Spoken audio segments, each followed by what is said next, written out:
শান্তি। ওম নমঃ শিবায়। আজকের বরদান, আলস্য থেকে মুক্ত ভব। বিশ্লেষণ। যেমন সাকারী স্বরূপের স্মৃতি ন্যাচারালি থাকে, তেমনি নিরাকারী স্বরূপের স্মৃতি সততই থাকে কি, নাকি স্মৃতিকে বারে বারে ফিরিয়ে আনার প্রয়োজন পড়ে? এখনো পর্যন্ত যদি স্মৃতিস্বরূপ না হয়ে থাকো, তো কি অন্তিমে গিয়ে হবে? বর্তমান সময়ে পুরুষার্থীদের মনে এই যে সংকল্প উৎপন্ন হয়, কি অন্তিমে বিজয়ী হয়ে যাব বা অন্তিমে নির্বিঘ্ন আর বিঘ্ন বিনাশক হয়ে যাব, এ হলো সংকল্পের রয়্যাল রূপের আলস্য, অর্থাৎ রয়্যাল মায়া। এটা সম্পূর্ণ হবার ক্ষেত্রে বিঘ্ন সৃষ্টি করে থাকে। এই আলস্যই সফলতা মূর্ত আর সম্পূর্ণ মূর্ত হতে দেয় না। তাই যা করার তা এখনই করতে হবে। এখন নয় তো কখনোই নয়।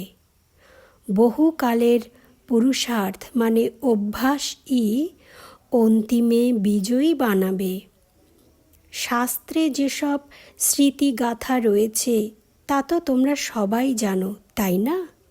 তো এমন কুম্ভকরণ হয়ো না। তো আজ আমরা বরদানে কি জানলাম?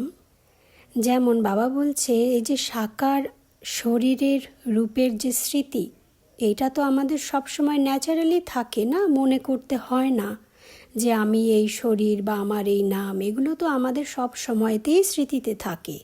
কিন্তু বাবা বলছে, এরকমই ন্যাচারালি কি তোমার নিরাকার স্বরূপের স্মৃতি থাকে, নাকি বারবার আমাদের এই স্মৃতিকে ফিরিয়ে আনতে হয়? এইটা আমাদের চেক করতে বলছে, কারণ ফাইনাল পেপার তো এই ব্যাপারেই হবে। কে কত আত্মিক স্মৃতিতে থাকছে, আত্মিক দৃষ্টিবৃত্তি থাকছে, এটার উপরেই কিন্তু ফাইনাল পেপার হবে।